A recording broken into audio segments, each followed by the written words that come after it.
یہ ترمذی اور ابن ماجہ میں حضرت انس ابن مالک رضی اللہ تعالی عنہ سے روایت ہے، حضور نے فرمایا کل بنی آدم خطاؤون وخیر الخطائین التوابون، تمام بنی آدم خطا کار ہیں، خطا کار بھی نہیں، بہت خطا کار ہیں، بہت خطا کار ہیں، لیکن ان خطا کاروں میں بہتر لوگ وہ ہیں جو خوب توبہ کرتے ہیں، غلطی ہو گئی توبہ کرتے ہیں۔ اور ایک اور حدیث میں آپ کو بتاؤں گا کہ یہ نہیں ہے کہ پھر کبھی وہ غلطی نہ ہو، اس وقت آپ یہ لگا لیں اپنے اوپر یہ کام میں نے نہیں کرنا، اور ایک دفعہ وہ کام چھوڑ دیں تو توبہ ہو گئی۔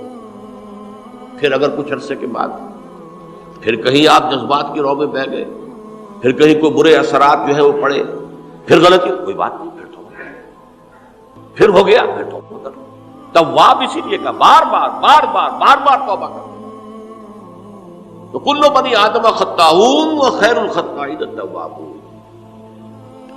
دوسری حدیث یہ بھی ابن ماجہ اور بہقی میں ہے، حضرت عبداللہ ابن مسعود رضی اللہ تعالی عنہ، التائب من الذنب کمن لا ذنب له، گناہ سے توبہ کرنے والا ایسے ہے جیسے اس نے کبھی گناہ کیا ہی نہیں، دھل جاتی ہے، تختی دھل گئی، بچے نے تختی لکھی تھی اس کو دھو دیا، ختم ہو گئی۔ ایک حدیث تو پڑھ کر میں بھی چونکا، یہ اصل میں اسلوب ہے بیان کا، بتانے کے لیے کہ تمہارے دلوں کے اندر مایوسی کا غلبہ نہ ہو جائے۔ مایوس اصل میں جو ہے مایوسی یہ ابلیسیت ہے، نوٹ کر لیجیے اس کو، مایوسی ابلیسیت کی کا عکس ہے۔ مبلس کہتے کسے؟ جو مایوس ہو گیا۔ ابلیس سب سے بڑھ کر مایوس جو ہے وہ ابلیس ہے، اسے معلوم میرا چھٹکارا تو نہیں ہے، لہذا میں جتنوں کو اپنے ساتھ لے کر جہنم میں جھونک دوں یہی میری کمائی ہے، میں نے تو بچنا نہیں۔ تو ابلیس کہتی ہے اس کو جو انتہائی مایوس، مبلس، جو رحمت خدا بندی سے مایوس ہو چکا۔ اب اس کو دور کرنے کے لیے حدیث سنیے، اور یہ حدیث مسلم شریف کی ہے، صحیحین کے اندر، حضرت ابو ہریرہ سے۔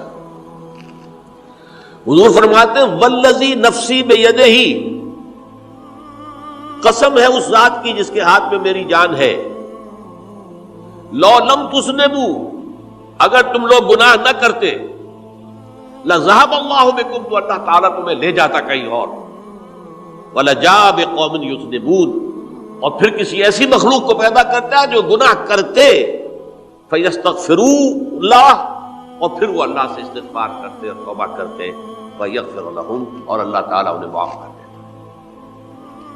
اسی سے ملتی جلتی ایک حدیث ہے، یہ امام احمد اور امام بہقی لائے ہیں، اور اس کے راوی حضرت علی ہے رضی اللہ تعالی عنہ۔ ان اللہ یحب العبد المؤمن المفتن التواب، ان اللہ یحب، اللہ تعالی محبت کرتا ہے اپنے اس بندے سے، العبد المؤمن، جو مومن ہو۔ اس کی ایک اور بڑی پیاری حدیث آئے گی، المفتن التواب، جو بہت فتنوں میں مبتلا ہو جاتا ہو اور پھر بہت توبہ کرتا ہو، مفتن التواب، لیکن ساتھ ہی پلٹتا ہو، رجوع کرتا ہو، پھر اللہ کے حضور میں حاضر ہوتا ہو، پھر معافی مانگتا ہو۔ اللہ تعالیٰ کو اپنا ایسا بندہ بہت پسند ہے۔ اب میں کچھ اور حدیثیں آپ کو سنا رہا ہوں۔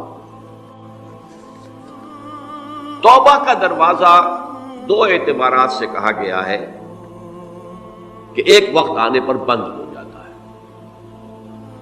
ایک حدیث کے تو الفاظ میں نوٹ کر کے نہیں لایا ہوں کہ اللہ تعالیٰ نے توبہ کا ایک دروازہ اتنا چوڑا کھلا رکھا ہوا ہے کہ جس کو عبور کرنا جو ہے وہ سال ہر سال میں ممکن ہو، اور یہ بند نہیں ہوتا جب تک کہ سورج مغرب سے طلوع نہ ہو جائے۔ یہ قیامت کی جو آخری، قریب قیامت کی جو آخری نشانیاں ہیں ان میں سے وہی حدیث میں آپ کو سنا رہا ہوں، عن ابی ہریرہ رضی اللہ تعالی عنہ، اور یہ مسلم شریف کی روایت ہے،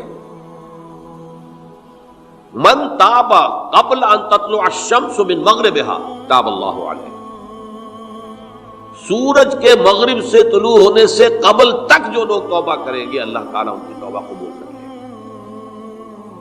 البتہ جب وہ قیامت کی وہ نشانی ظاہر ہو جائے کہ سورج مغرب سے طلوع ہو رہا ہے، اب دروازہ توبہ کا بند ہے۔ اب اس کے بعد اگر توبہ کوئی کرتا ہے تو اللہ تعالیٰ اس کی توبہ کو قبول نہیں کرے گا۔ یہ تو اجتماعی سطح پر ہوئی، انفرادی سطح پر۔